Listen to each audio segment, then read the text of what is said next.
जोहार। मैं डॉक्टर ललिता सुंडी, डिपार्टमेंट ऑफ हिस्ट्री, महिला कॉलेज चाईबासा, कोल्हान यूनिवर्सिटी। आज हम सेमेस्टर 5 के DSC 2 पेपर के बारे में पढ़ेंगे। DSC 2 पेपर भारतीय राष्ट्र निर्माण में महिलाओं के योगदान से संबंधित हैं। इसके यूनिट 2 में सामाजिक धार्मिक सुधार और महिलाओं से संबंधित अध्याय है। इस अध्याय को शुरू करने के पहले हम भारत में 19वीं शताब्दी में जो भी धार्मिक सामाजिक सुधार आंदोलन हुए उसकी पृष्ठभूमि को जानेंगे, ताकि हमें इस समय जो भी सामाजिक धार्मिक सुधार आंदोलन हुए उन्हें समझने में आसानी हो। 19वीं शताब्दी में भारत में अनेक धार्मिक सामाजिक सुधार आंदोलन प्रारंभ हुए, जिसके कारण इस काल को भारतीय इतिहास में पुनर्जागरण भी कहा जाता है। इस पुनर्जागरण के कई कारण थे। आइए अब हम इन कारणों को समझते हैं। सबसे पहला कारण यह था कि इस समय भारत में मुगल साम्राज्य का पूरी तरह पतन हो चुका था। अब भारत में अंग्रेजी सत्ता पूरी तरह अपना कब्जा जमा चुकी थी। इस कारण भारत की राजनीतिक एकता पूरी तरह छिन्न भिन्न हो चुकी थी। अंग्रेजों ने भारत का आर्थिक शोषण करना प्रारंभ कर दिया था और इसी उद्देश्य से ही वे भारत आए भी थे। भारत जो कभी विश्व में सोने की चिड़िया के रूप में प्रसिद्ध थी, अब वो एक गरीब देश बनकर रह गई थी। भारत में आर्थिक विपन्नता बहुत ज़्यादा फैल गई थी। साथ ही साथ उस समय भारतीय समाज भी अनेक समस्याओं से जूझ रहा था। जैसे कि उस समय भारतीय समाज में भेदभाव, छुआछूत, नशाखोरी, सती प्रथा, बाल विवाह बहुत तरह के कुरीतियाँ मौजूद थे। इन सब के कारण भारतीय समाज में उथल पुथल मची हुई थी, जिसका कि निराकरण करना अब आवश्यक लग रहा था। एक अन्य कारण यह था कि इस समय भारत में दो तरह के फोर्स काम कर रहे थे, जिससे भारतीय समाज प्रभावित हो रहा था। इस फोर्स को हम इंटरनल फोर्स और एक्सटर्नल फोर्स के रूप में एक्सप्लेन कर सकते हैं। एक्सटर्नल फोर्स के बारे पहले हम लोग पढ़ेंगे। एक्सटर्नल फोर्स या बाह्य शक्ति जो है वो था कि भारत में अंग्रेज़ों की वजह से पाश्चात्य आधुनिक संस्कृति का प्रभाव बढ़ रहा था, और इंटरनल फोर्स वो था कि इस प्रभाव के चलते भारतीय समाज में जो प्रतिक्रिया हुई, इन दोनों फोर्स के मिलन से भारतीय समाज में उथल पुथल की स्थिति थी, जिस कारण इस समय अनेक सामाजिक धार्मिक सुधार आंदोलनों का प्रारंभ हुआ। अन्य कारण यह था कि सन 1813 ईस्वी के पश्चात भारत में अनेक ईसाई धार्मिक पादरियों का आना प्रारंभ हो गया था। इन्होंने यहाँ आकर व्यापक पैमाने पर हिंदू और मुस्लिमों का धर्मांतरण करना प्रारंभ कर दिया। उन्होंने हिंदू और मुस्लिम संप्रदाय में व्याप्त बुराइयों के बारे में खुलेआम कहना प्रारंभ कर दिया था, जिस कारण बहुसंख्यक हिंदुओं और मुस्लिमों ने ईसाई धर्म अपना लिया था। इस धर्मांतरण ने हिंदुओं और मुस्लिमों के बीच में खलबली मचा दी थी। इस कारण वे अपने धर्मों में व्याप्त बुराइयों को अब दूर करना चाहते थे। एक अन्य कारण यह था कि इस समय भारत में अंग्रेजी शिक्षा का प्रसार हो रहा था। अंग्रेजी शिक्षा के प्रसार से पाश्चात्य ज्ञान जो विज्ञान और तर्क पर आधारित थी। अब भारतीय लोग भी उससे अवगत हो रहे थे और उससे प्रभावित हो रहे थे।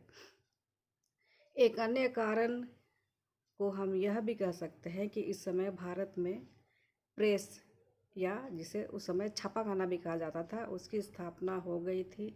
इस कारण भारत में अनेक समाचार पत्र, पत्रिकाएं और पुस्तकों का प्रकाशन संभव हो सका था।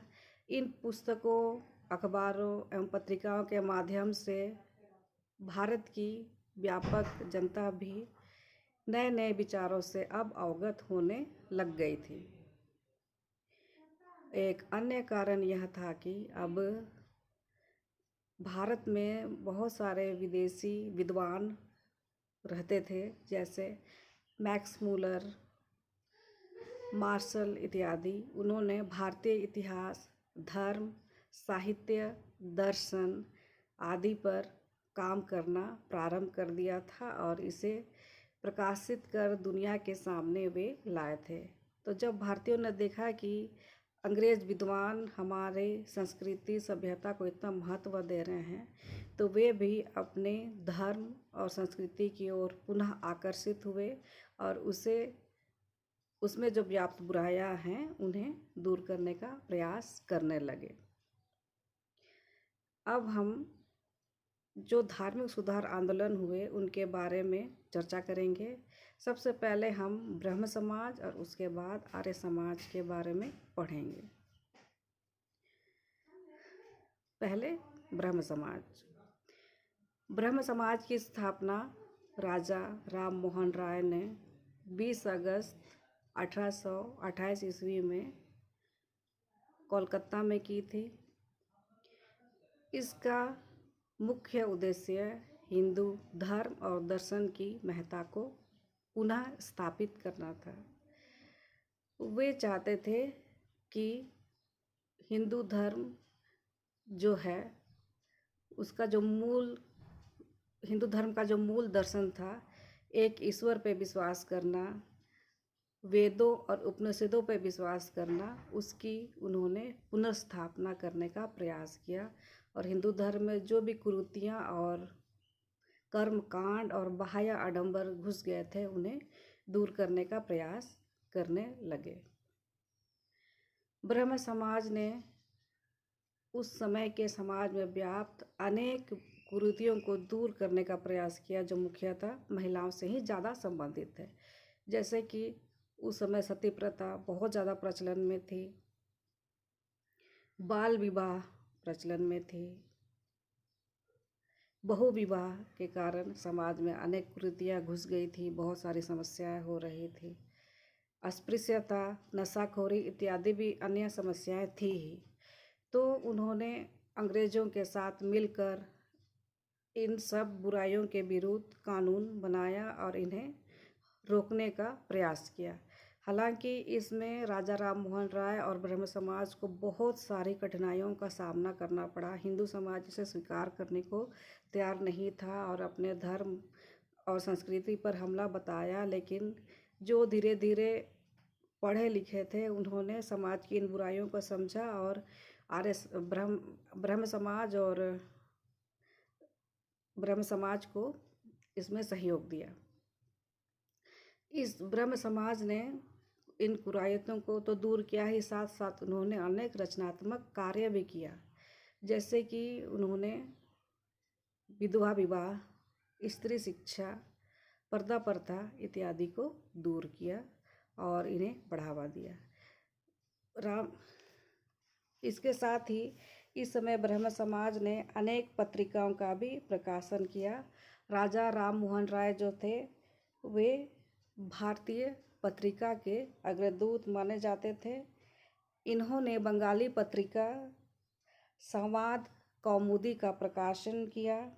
इसके साथ ही राजा राम मोहन राय द्वारा मिरातुल अखबार, केशव चंद्र सेन द्वारा इंडियन मिरर और वाम बोधिनी, साधारण ब्रह्म समाज द्वारा तत्व कौमुदी, ब्रह्म पब्लिक ओपिनियन, संजीवनी आदि का भी प्रकाशन किया। ब्रह्म समाज जो है वो जो धार्मिक और सामाजिक सुधार आंदोलन प्रारंभ किए, उसके लिए उसने विभिन्न साधनों का इस्तेमाल किया। उनके वे साधन क्या क्या थे? उन्होंने विभिन्न समाजों की स्थापना की, अनेक भाषण, लेख, समाचार पत्र पत्रिकाएं, स्कूल एवं कॉलेज आदि की स्थापना की। धार्मिक वाद विवाद का वे लगातार आयोजन करते रहते थे। देवेंद्र नाथ की तत्वबोधिनी सभा, केशव चंद्र सेन की संगत सभा व भारतीय समाज सुधार जैसी सामाजिक सभाएं ब्रह्म समाज के दृष्टिकोण के प्रचार में उत्प्रेरक का कार्य किया करती थी। ब्रह्म समाज ने अनेक स्थानों पर स्कूल एवं कॉलेज खोलने का कार्य किया था। स्वयं राजा राम मोहन राय ने इंग्लिश स्कूल, वेदांत स्कूल और हिंदू कॉलेज की स्थापना कोलकाता में कराई। इस तरह हम देखते हैं कि ब्रह्म समाज ने शिक्षा के क्षेत्र में, जिसके कारण महिलाओं को भी शिक्षा प्राप्त करने की सुविधा प्राप्त हुई, अन्य में उल्लेखनीय कार्य किया था। अब हम जानेंगे आर्य समाज के बारे में। आर्य समाज की स्थापना स्वामी दयानंद सरस्वती ने 1875 ईस्वी में महाराष्ट्र में की थी। जिस तरह ब्रह्म समाज ने बंगाल के विकास के लिए जो कार्य किया था सामाजिक धार्मिक क्षेत्र में, उसी प्रकार का कार्य आर्य समाज ने महाराष्ट्र में किया था।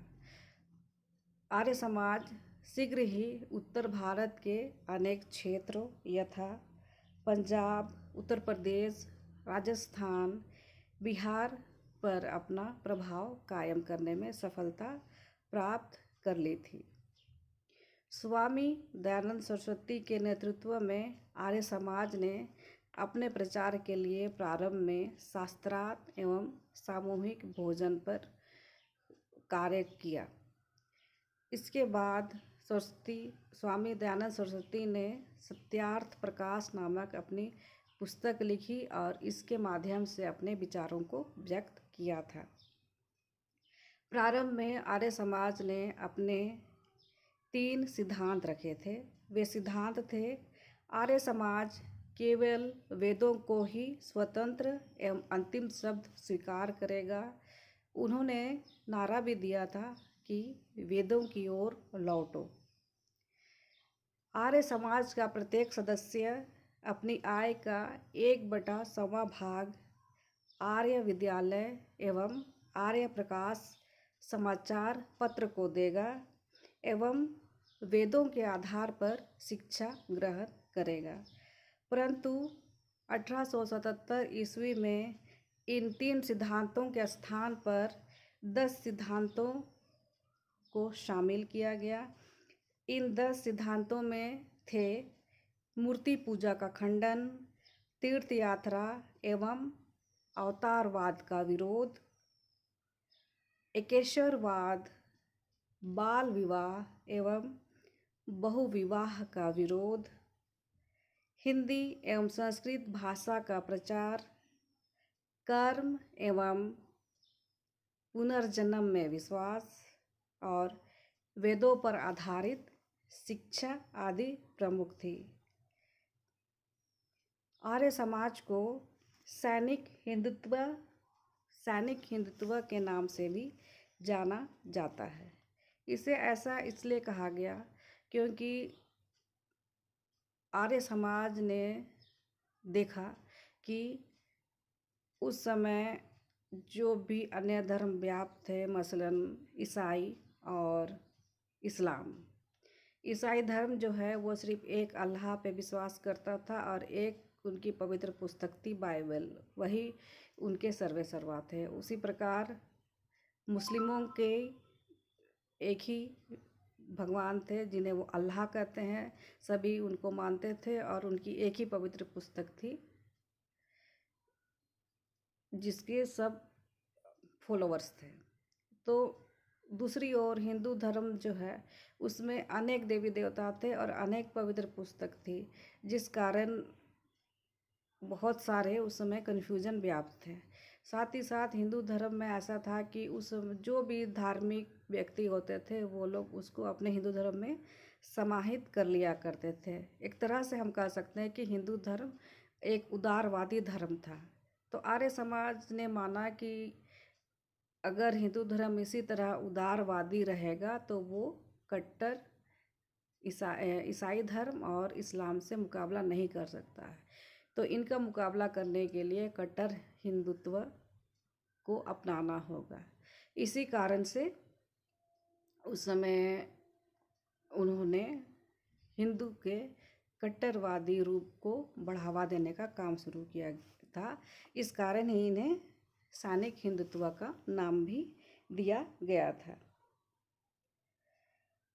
समानता एवं धार्मिक कट्टरता की भावना को लेकर आर्य समाज ने भारत में धार्मिक, सामाजिक, शैक्षिक और राजनीतिक क्षेत्र में व्यापक कार्य किया था। धार्मिक क्षेत्र में इसने मूर्ति पूजा, कर्मकांड, बलि प्रथा, स्वर्ग एवं नरक की परिकल्पना तथा भाग्यवाद का विरोध किया। इसने वेदों की श्रेष्ठता स्वीकार किया और उसके ही अनुसार मंत्र पाठ, हवन, यज्ञ, कर्म आदि पर बल दिया। सामाजिक क्षेत्र में आर्य समाज ने भी ब्रह्म समाज की तरह अनेक सुधारवादी आंदोलन चलाए, जैसे बाल विवाह, बहुविवाह, पर्दा प्रथा, जाति प्रथा, सती प्रथा आदि कुरीतियों का विरोध किया। आर्य समाज ने गुरुकुल, कन्या गुरुकुल और डीएवी कॉलेज आदि विभिन्न स्थानों पर स्थापित किए, जो आज भी भारत में शैक्षिक जगत के अमूल्य निधि हैं। आर्य समाज ने अनेक ऐसे कट्टर व्यक्तियों के निर्माण का मार्ग प्रशस्त किया, जो कट्टर हिंदू धर्म की भावना लेकर भारतीय राष्ट्रीयता के समर्थक बने। इन व्यक्तियों में जो भारतीय इतिहास में लाल बाल पाल के नाम से विख्यात हैं, लाला लाजपत राय, बाल गंगाधर तिलक और बिपिन चंद्र पाल, इनके साथ ही गोपाल कृष्ण गोखले का नाम भी उल्लेखनीय है। आर्य समाज के जो प्रणेता थे स्वामी दयानंद सरस्वती ने ही सर्वप्रथम देश में स्वराज शब्द का प्रयोग किया है और विदेशी वस्तुओं का बहिष्कार तथा स्वदेशी वस्तुओं का प्रयोग करना सिखाया। शिक्षा के क्षेत्र में आर्य समाज का योगदान सर्वाधिक महत्वपूर्ण है। सन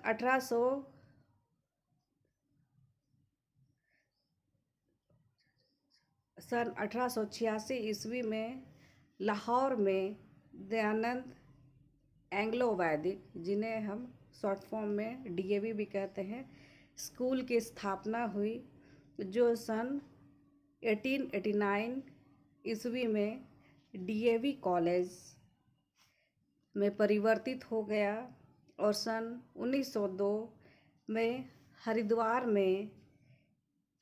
के पास कांगड़ी में गुरुकुल विश्वविद्यालय की नींव रखी गई। इस प्रकार आर्य समाज आज भी न केवल एक जीवित आंदोलन है, अपितु समाज के निम्नतम स्तर तक इसकी पहुंच है। इस तरह हमने इस अध्याय में ब्रह्म समाज और आर्य समाज के सामाजिक और धार्मिक सुधार आंदोलनों के बारे में पढ़ा। भारत में आज जो भी महिलाओं की स्थिति है, जो प्रगतिशील है, अनेक प्रकार की सामाजिक कुरीतियों से दूर हैं, इनका श्रेय आर्य समाज और ब्रह्म समाज को जाता है। इन्हीं की बदौलत आज महिलाओं को समानता का अधिकार प्राप्त है, शिक्षा का अधिकार प्राप्त है और सती प्रथा खत्म हो गई है। कई मानों में भारतीय महिलाएं भी कई सारे सामाजिक कुरीतियों से अब दूर है और समाज में प्रगति के पथ पर अग्रसर है। सभी भारतीय महिलाएं आर्य समाज और ब्रह्म समाज के लिए हमेशा ऋणी रहेंगी। उम्मीद है इस चैप्टर में मैंने 19वीं शताब्दी में भारत में जो सामाजिक और धार्मिक सुधार आंदोलन हुए और इन सुधार आंदोलनों के कारण क्या थे और साथ ही साथ इसमें ब्रह्म समाज और आर्य समाज की क्या भूमिका रही, इसको मैं समझाने में सफल रही। जोहार, धन्यवाद।